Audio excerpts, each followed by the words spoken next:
Folks, check it out. Today we are looking at the Fidgimoto Vortex. This is a nice, quiet little piece, beautifully machined, and a little treat. I actually got a chance to talk to Nathan, who lives in Canada and works for a product development firm who came up with this. And so we're going to give it a listen and talk about it a little bit, and then stick around for a one-on-one chat that I had earlier today with Nathan himself. Here we go.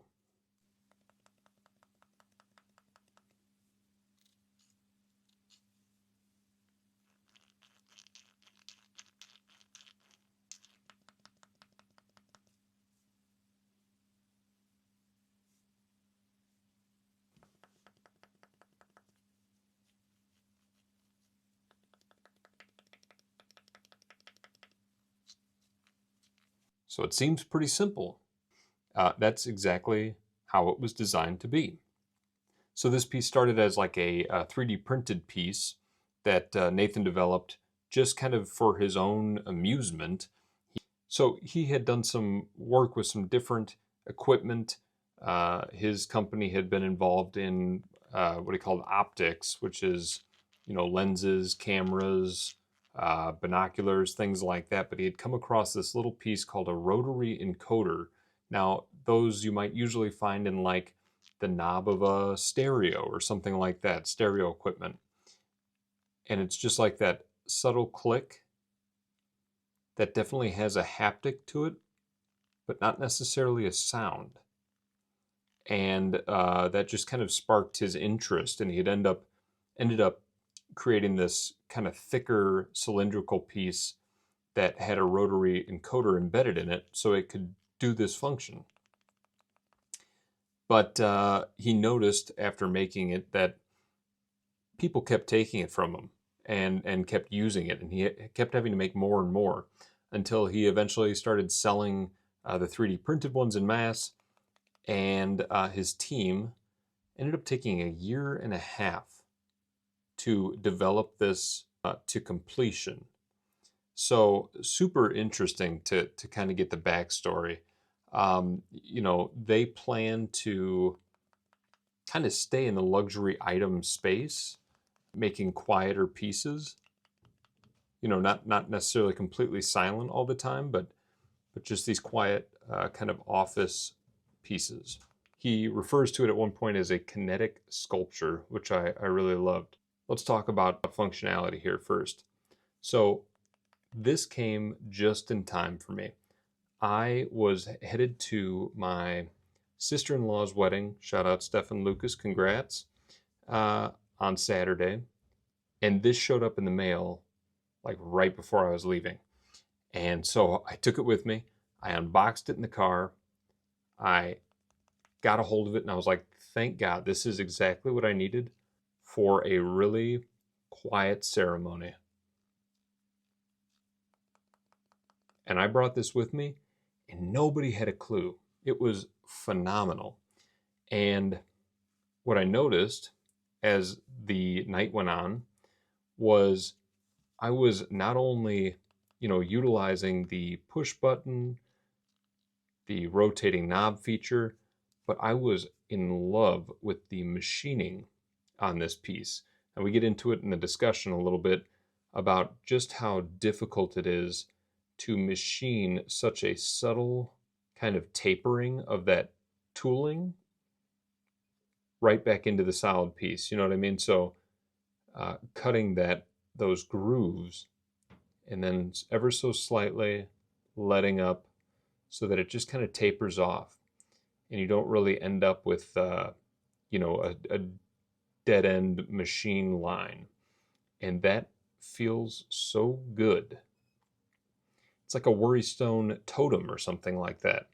I was just kind of using it like that because, you can see maybe the grooves in my thumb, so it's deep enough that you can really feel it and it just feels good. And I was even just kind of doing this, and it reminds me of those, cone-shaped objects where people drop the two pieces together and they swirl into one. That's kind of the vibe I was getting from this, but this thing has just been great and just really premium feeling. It's got a really good weight and 37 grams. So they've got all different colors too, just a really kind of subtle color accent. You've got that blue visible right there in the middle.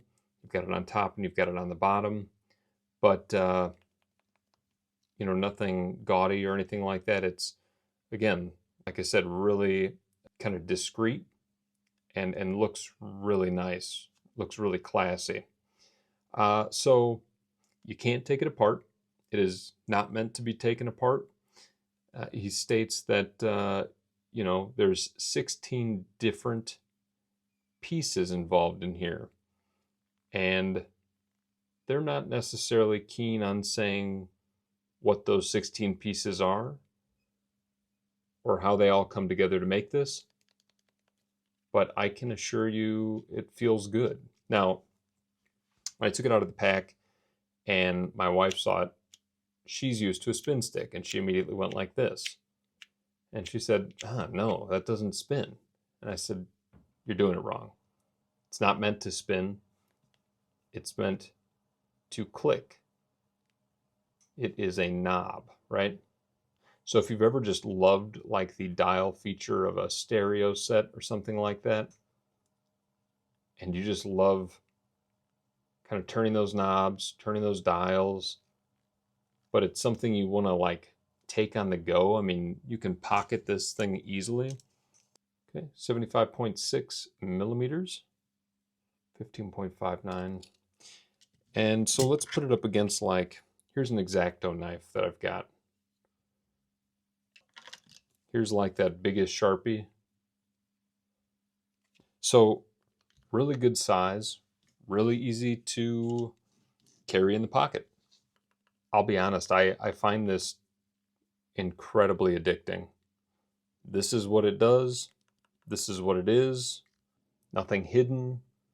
No changing of springs or balls or anything like that, which, sure, I love to tinker, but this thing kind of gives me peace of mind that it just is what it is. This is aluminum, anodized aluminum, and I know some people will say, what, that price for aluminum? But honestly, when it comes down to it, it's how does it feel? Is it satisfying? And that's that. Stick around for that discussion. If I had to, present any feedback whatsoever, it really comes down to kind of how I use it. Now, I don't know if anybody else is doing this in particular, but I thought a great kind of addition to the overall feel of the piece would be a little bit of a concave top here. Just these pressed in covers to the top and bottom, just having the slightest dish shape to kind of add to the overall kind of worry stone nature of the piece would be phenomenal. That would really be my only feedback. Otherwise, I think this is exactly what it is advertised to be, and I dig it. Check out the Fidgimoto Vortex. Bye. Well, hey Kyle, how are you doing? Yeah, I'm good. Good to talk to you, man. Yeah, you too. Vortex has been a hit for me.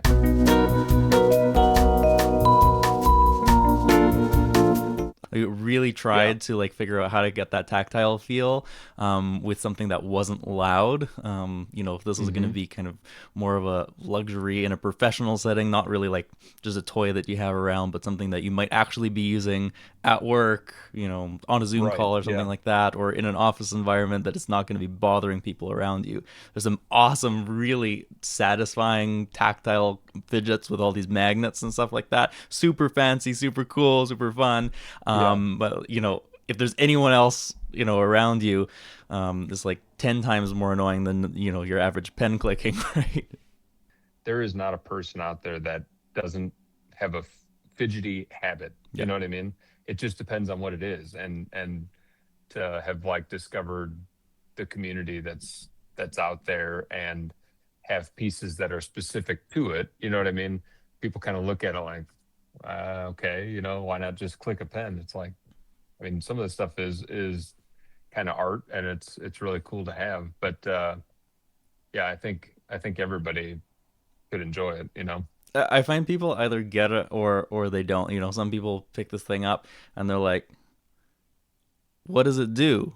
I'm like, "That's what it does." Yeah, yeah, Right? Put a lot of exactly. work into making it do that and making it, look nice and fit nicely in the pocket, and that's what it does. And they're like, "It doesn't do anything." I'm like, "Well, no, it doesn't." It, And there's so many things in our lives that have such a satisfying click to it, whether it's, a button on a stereo or a remote controller or something yes, like that, that you'd love to be able to fidget with, but it does some sort of function, so you can't do it all the time, right? And so we've taken the functionality out of it so you can have fun just with that, tactile feeling.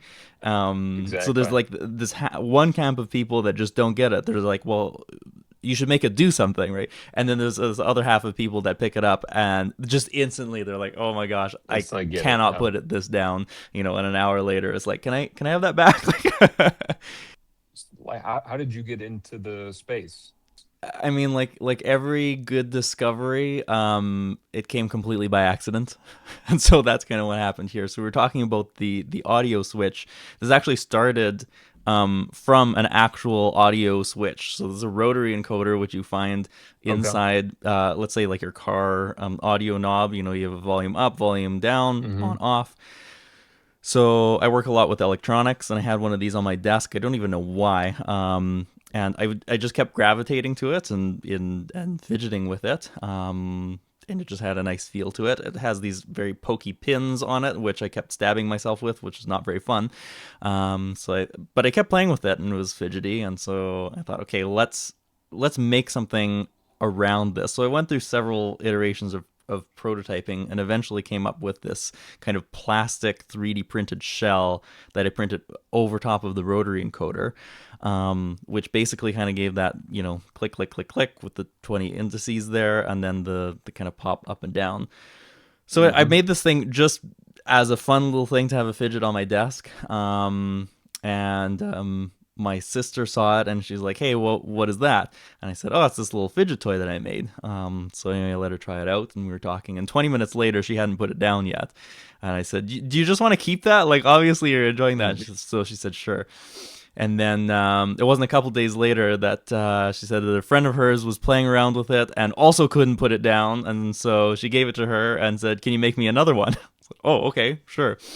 So made her another one. And I think I had like three of these. And so gave away two of them, had another one, and then had another friend over maybe a week later. And he said, "Hey, what's this?" I said, "That's this little fidget toy that I made." He said, "Can I try it?" So anyway, he's playing around with this, and again, 20 minutes later, he still hadn't put it down. I'm like, "Do you want to just keep that?" He said, "Sure." So anyway, I went and That's funny. bought. I think I can't remember. I bought like 10 or 20 more rotary encoders and they just evaporated. Eventually bought 100 rotary encoders, made 100 of these and started selling them, and they just everybody just loved them. And then yeah, just literally have sold hundreds and hundreds of these little tiny 3D printed things, just off of this plain audio switch. And that was fun and all, but it was sort of taking some of people's feedback on this and how to make it better. Um, and some people wanted it longer, so I was making it longer, but still kind of with this, split in the middle, and it just didn't work that way. So we figured, if we moved the part where it rotated kind of off center, that would be easy to Hmm. hold in one's hand and still actually spin like that. And the other piece of feedback that people had was it's actually quite thick and it's not really that easy to just put in your pockets. It's a little bit bulky. So if you could make this thinner, that would be really cool. Now, this is actually the thinnest you can possibly go to actually fit this rotary encoder inside of it. Mm. And there isn't any other off the shelf part that I was able to find that could actually that we could use that would be any thinner than this.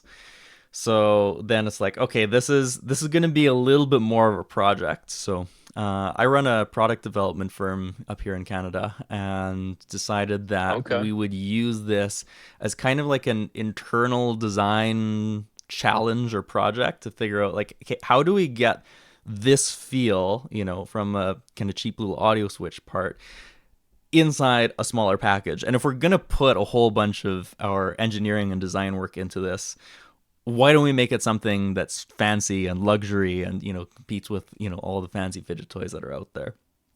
So we had to figure out how to essentially take the device that or the mechanism that's in here and kind of flip it on its side, and put it in a different axis and design something that would work this way. And then we had to figure out this is just a kind of a snap fit thing.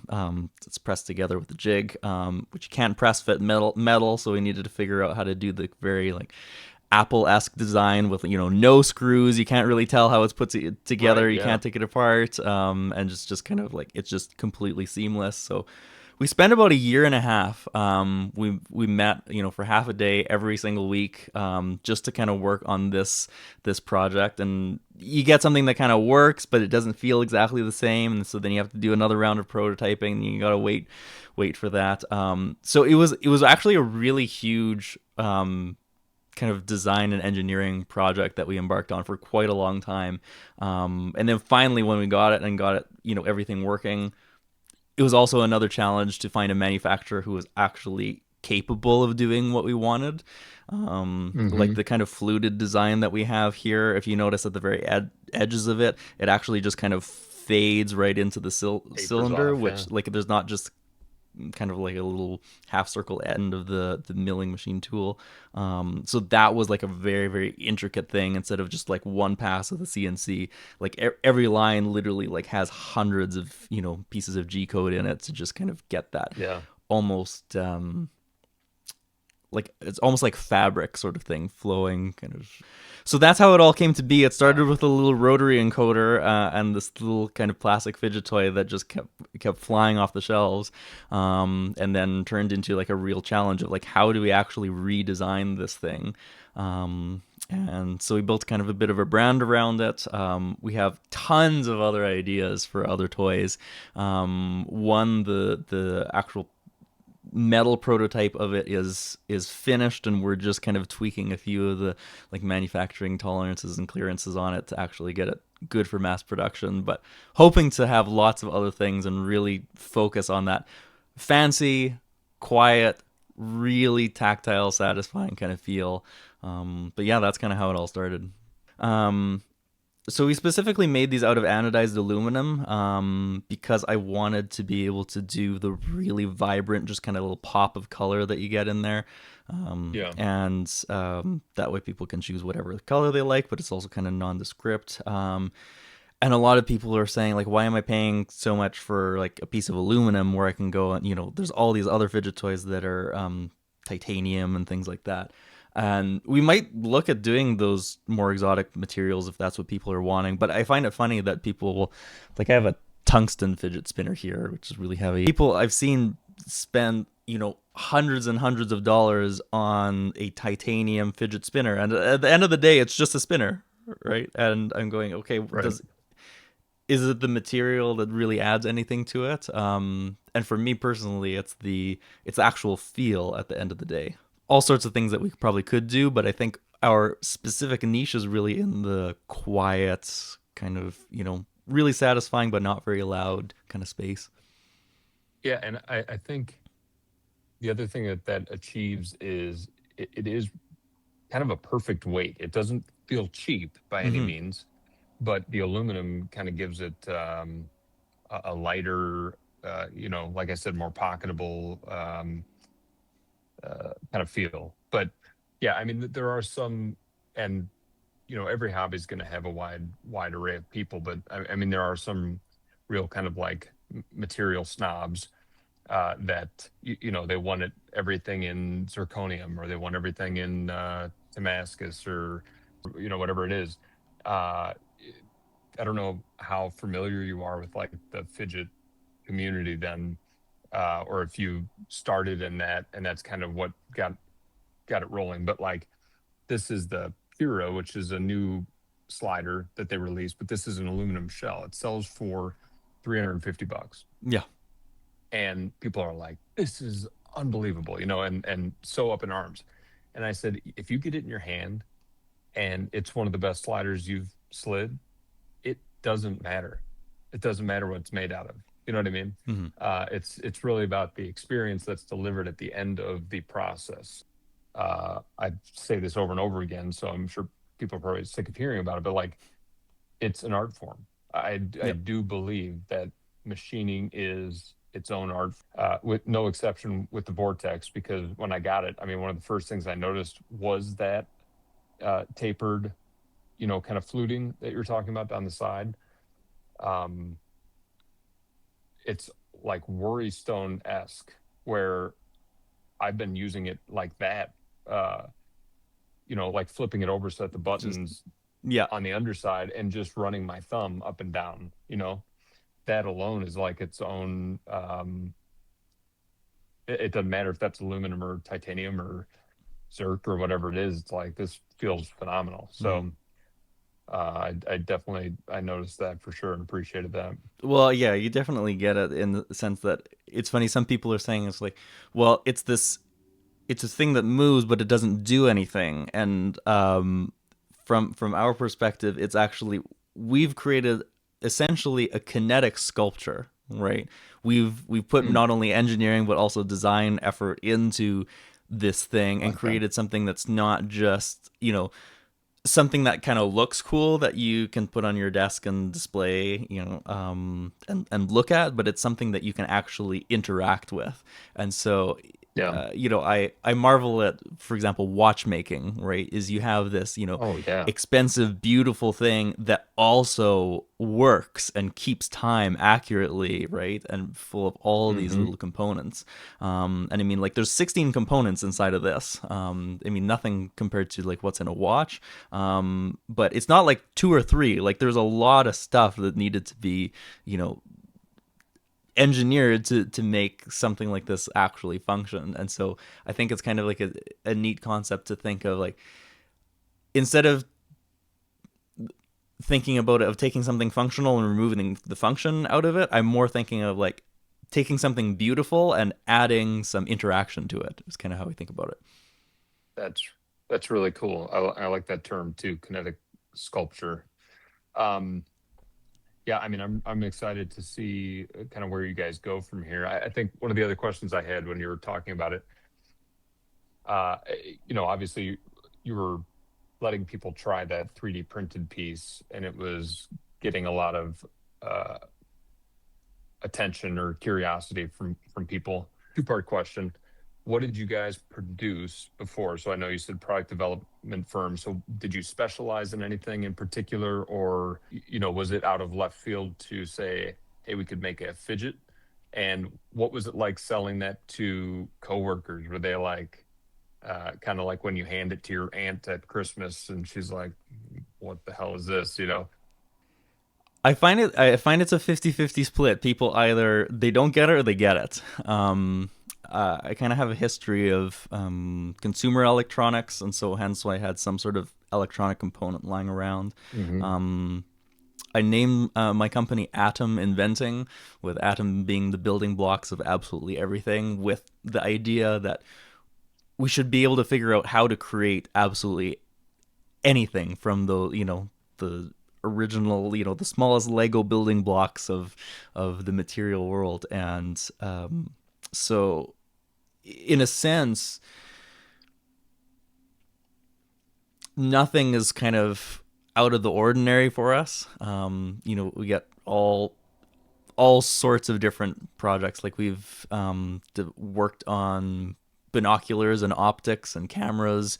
We've worked in like tools, like mechanics tools and organizational systems. We've worked in plastics. We've worked in metals. Um, we're doing more like IoT type products. We're doing stuff that measures the health of plants and talks to your phone. And so, like, we have What is IoT? Internet of Things. So like anything that's internet Okay. connected in your house. So for example, like your Okay. smart lights, smart Gotcha. thermostats, that kind of stuff. Um, so really, it's just kind of if there's something cool and we want to collaborate on it, it's more a matter of figuring out. It's not a matter of like can we do it or can't we do it. It's like how do we do this? You know, if we don't have the skills from the people on our team to do it, who do we need to hire or contract out who knows about this particular thing and figure it out? So, I mean, for this, I think we had most of the like design and engineering skills in house to be able to at least create something functional. But then when it came to actually getting something like this manufactured, that's when we had to then go out to our networks and go, you know, who do you guys know who's, you know, really expert at this, and, you know, talked to and visited a number of different manufacturers, and then ultimately actually found a colleague of mine who had built a product that actually had kind of a similar sort of pattern. And I said, hey, that client of yours, like that, this is a similar thing, and I know that's really hard to do. And so ultimately, we got introduced to a manufacturer through essentially seeing their good work through another product. Okay. Interesting. And then you're, Eh, I guess, asking how like Uh, coworkers and stuff felt about this. I mean, some people just like went crazy about this. They just absolutely loved it. You know, I have one colleague who's like he he was like the number one, like the very first person who ever got one. And his is so worn down from like going with him everywhere he goes all of the time every day. It's just like probably like in a year or so I'm probably going to buy it back from him and give him a new one just to kind of see, you know, how things wear over time and stuff like that. And but it's yeah, some people just absolutely love it, and it's one of those things that you pick up and you just can't put it down. yeah. Yeah. Absolutely. And then, is because that is one of the things I'm a uh, tinkerer. You know what I mean? Yeah. If I get something and I can see a screw, I'm unscrewing it to Yep. see, how it's put together. Same here. Um, which is one of the things I love about fidgets. But it's kind of a breath of fresh air to get one that I don't have to personally be thinking about. Is this the right feel? Should I adjust it? It comes, exactly the way it's supposed to be. But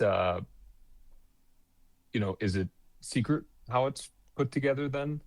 Yeah, we're trying Since to kind of it's keep that under wraps and kind of have some mystery to it. You know, I'll share that it's complicated, that there's, you know, 16 total parts to it sort of thing. You know, right. if somebody wants to take a hacksaw to it and cut it open, I mean, that's their prerogative, but we like to it took such an immense amount of work, Kyle, to figure out like how to actually get this done. That we like to kind of like keep that kind of mystery in there, and that you go like, Hmm. I like how it feels, I don't understand how it works, and just kind of leave a little bit of a mystery to it.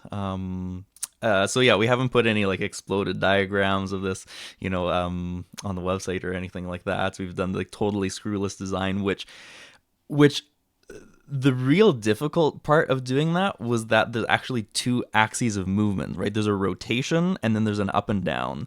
And Right. if you are locking, you know, a mechanical device to one particular, you know, I guess degree of freedom, um, that's actually fairly straightforward. But then as soon as you have something where there's 2 degrees of freedom, and you're having Hmm. to limit things, you know, multiple limits on multiple axes, is actually really challenging. And so that was something that we actually worked quite a bit with the manufacturer on. Is like we kind of know generally how to put this together, but it also needs to be manufacturable, and that's the other part of, I think, the skill and the art that you were talking about with the machine shops, is them, you know, understanding, have seen a lot of things and go like, how do we make something that's actually producible? Because you can make stuff 3D printed that just doesn't work for CNC, right? Because you have all these Hmm. undercuts and weird things, and so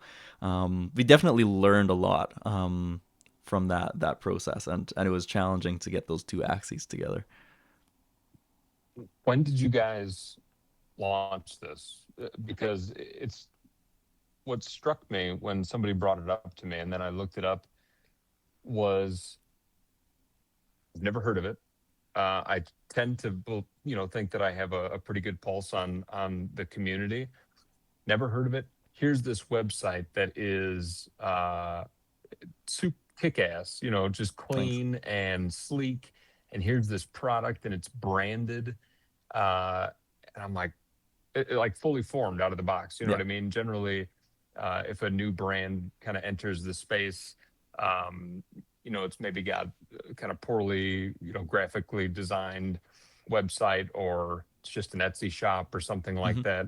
I know you said that you sold hundreds of the 3D printed ones, so maybe you already had a, logo and all that kind of stuff put together. But tell me about that, I guess, a little bit. Yeah. I mean, ultimately it comes down to core competencies. I'm a product developer, not a marketer. And so Hmm. it was my number one goal was to get something finalized that actually worked. And once that was there and there's something that could be sold, then figure out marketing. It's been a challenging year with a bunch of other personal stuff that's gone on, and then just haven't had the time to go and work at the marketing stuff. Like you were asking, even my involvement in the fidget community, I think like I have a number of different fidget toys or things that I enjoy fidgeting with, and lots of different electronic components and stuff that are just fun to click and spin and whatever. So I've been a fidgeter for a long time, but I haven't been super like involved in the actual community. And so that's the next step. There's like actually create a working product. And then the next step is like, okay, how do we get this out there and talk to people? And a lot of people have said it was like, oh, you should be, either doing a Kickstarter or you should be kind of dropping hints of what you're doing. We tried setting up a Discord a little while ago, and then I just wasn't really updating it. My passion is building stuff, and like we barely launched this one technically earlier this year. I can't remember when our first sale was. But like I'm already off to designing the next toy, like because that's what I'm passionate about and that's what I'm good at. Hmm. And Right. so just it's really fun now starting to get to know people like you who are more on the marketing side of things and just love showing people the stuff. It's easy for me to have a Yeah. conversation with you, tell you about it, and then I think you have that connection with that community. You can help kind of bring me into that a little bit. But yeah, it was sometime earlier this year, 2025, that the website actually went live. Then yeah, just basically didn't really do a whole lot of marketing. Started contacting some influencers. I think John Gadget was the first one who actually did a review on that. He did a Oh, okay. roundup maybe about a month ago, and I think that's how a lot of people started hearing about this. And then yeah, it's just been a process of talking to more influencers and people active in social media like yourself. I think you've even mentioned a few like Discord groups that I didn't even know existed, and so those are ones that I Hmm. would love to interact with a little bit more. But yeah, good at creating product. I think good enough at being able to put together a brand because we've helped other clients with different elements of their branding. So I was able to kind of do that, put together a website. Um, but yeah, we didn't do any sort of like lead up marketing Right. things, and so that's kind of our next step, especially going into the holiday seasons, just to kind of show people, hey, we exist, we put a lot of work into this. This is our contribution to the world, at least for this holiday season, and looking forward to showing you guys the next one, and I gotta, yeah, I mean, I gotta be honest. It added a little bit to the mystique yeah. of the product. You know what I mean? Not having it have been a Kickstarter. I know, yeah, you might have gotten funding towards it or something like that, but one of the things that got me into fidgets, and it's just I don't know how my brain works, I guess, but when I would see pictures of them, uh, essentially channels like mine were rare or non-existent. There was like one guy who would review some of the new pieces, but he never took them apart, so you never knew how they worked. And that always, like, it was like I have to get a hold of that thing. and figure this It's out. like the You know what magic I trick. mean? You just have to know how it works, right? Yes, yes. And so it was like, how do I get a hold of this? Where do I buy it? And how does it work? So there was a little bit of that, kind of seeing it. It was like, oh my gosh, what is it, or what does it do? What does it feel like? And was not disappointed Right. for sure. I think one of the challenges So, too with the fidget toy, especially doing e-commerce, is people can't get their hands on it. I think when I'm interacting with people in person and showing them what we've made, like people they pick it up and they simply will not put it down, and so they get it right. And I find it's mhm, really hard to kind of communicate that on on a website, like what it actually does. And I know right. there's a lot of kind of fidget like ASMR stuff where you kind of you hear, especially with the clicky stuff, but like I don't even know if you can hear this on the mic. Like we've tried to keep it really Yeah. quiet, and so even with that, it's hard to communicate a feeling visually, right? And Sure. so I think hopefully as more people like you are able to kind of figure out a way of almost describing what you're feeling and how addicting it is, I think that'll help. I think with the whole mystique to it, we also had to make kind of a branding decision of which direction we wanted to go, because there's for example, the mechanical keyboard community, right, which is all about like Hmm. super customizations, modding, taking things apart, lubricating things, all of Right. that. And that's a one kind of approach that like I'm very passionate about. I love adjust picking the exact kind of switches that I really like, and Right. just customizing my keyboard exactly how I want it to be, right. And that's a certain kind of thing. And I think because everything with this was so incredibly custom, it's not like we're making different like components to that you can kind of like swap out like you could with keyboard switches. Hmm. um that the whole process of somebody like actually customizing this is they would have to be going back to the essentially to our starting point of figuring out how to create this mechanism and make those kind of adjustments on their own and CNC new parts for it and all that sort of stuff. And we're going the customization stuff of something like we're building here, which is just a totally brand new thing, is going to be really hard. So we decided to take the route of more like an Apple product, like you have the iPhone or an iPod or a Mac, and there's like no screws, and you're like, how did they even put this all Yeah. together, right? Yeah. So we decided What that we part would kind of, snapped on last? what's that? I said it's like what part snapped on last. You're trying Yeah, to find some sort of seam or where did yeah. yeah. It's very cool. Exactly. So yeah, we decided to go kind of that direction with the brand.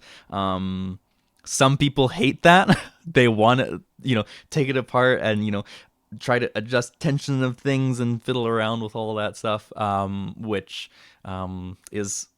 is not as straightforward as it seems. And I would love to actually like maybe that's another different brand where it's like a customizable fidget toy brand where you can adjust all of those things. But taking kind of a year and a half since we actually decided that we would actually make this product and brand, and then get it actually working with one configuration. I think okay, well let's lock Hmm. that in, make that work, and yeah, but and then just kind of keep it, under lock and key a little bit just to kind of add to the mystique of it. Yeah. Then you get it after being like, how does it work? And you get it and you can't take it apart. And you're like, man, all Yeah, right. Now it's like mystique in the hand. You know what I mean? yeah, Still for sure. can't get it open, but enjoy it.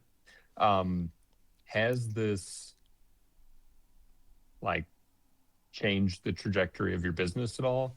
I mean, or maybe it's too early to tell, but do you kind of see it, uh, yeah, I guess changing the direction of what you make or what you focus on? Yeah, it's a good question. I think my own personal just sort of dreams and goals in terms of like what I contribute to the world is, I'm an ideas person, and I've learned that everybody's an ideas person, and having ideas is not necessarily a valuable thing. It's about the execution and actually being able to bring those ideas into reality.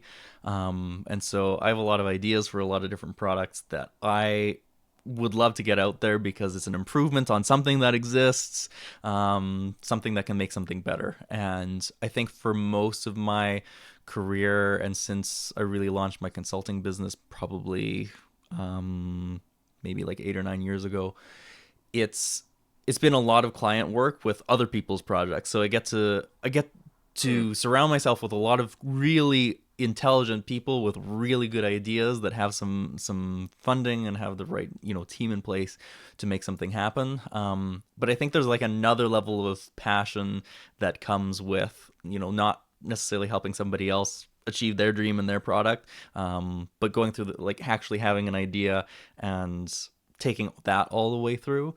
And I've always wanted more of the business to be less on the consulting side and more of the just develop something that's really, really cool and get that out there. And this has been the second brand that we've actually launched ourselves, and I think the first one that's like actually taken off really.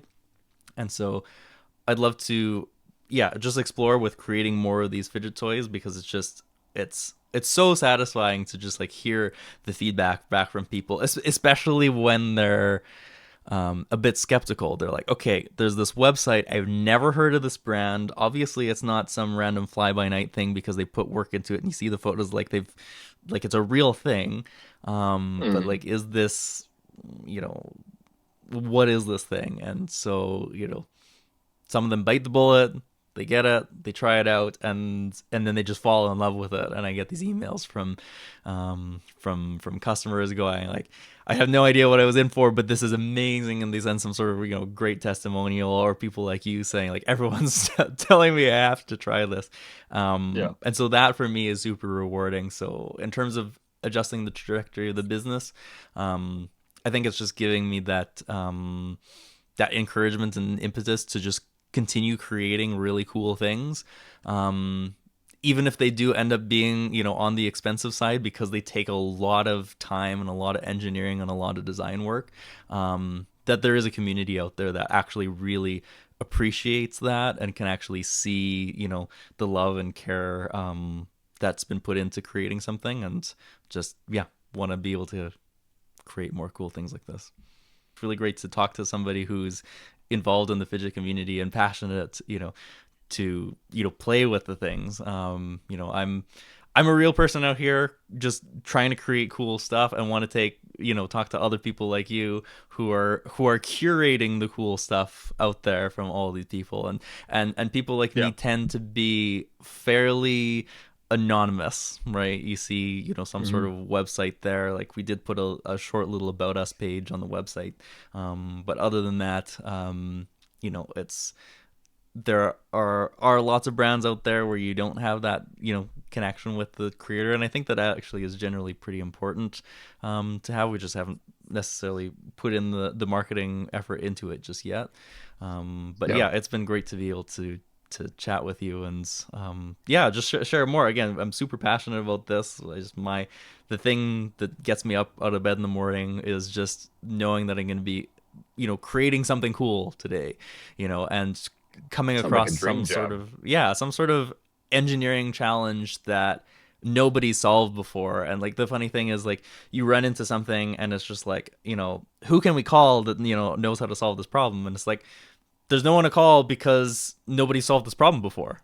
The next toy is going to be again something that isn't quite like anything else that's out there. And then the next one again, try to, obviously there's concepts in fidgeting that different things that feel good, and it has to be hand size and pocketable and all that, but try to figure Hmm. out kind of just a little bit of a new spin, no pun intended, on it. I appreciate you chatting, and I'm excited to do the review and get that out there and kind of hear what people have to say about it. Yeah, for sure. Well, thanks again, Kyle, for So the for reaching out and chatting. Yeah, I'm really glad to hear that once you got it and had a chance to play with it, that you really enjoyed it and that it worked out. You needed a silent thing to fiddle around with this weekend. You said at a wedding, and it so was perfect, perfect. Yeah. Fantastic. Absolutely. Awesome. Thank you so much, man. Great. Well, we'll talk soon. Thanks. All right. Bye for now. Yep.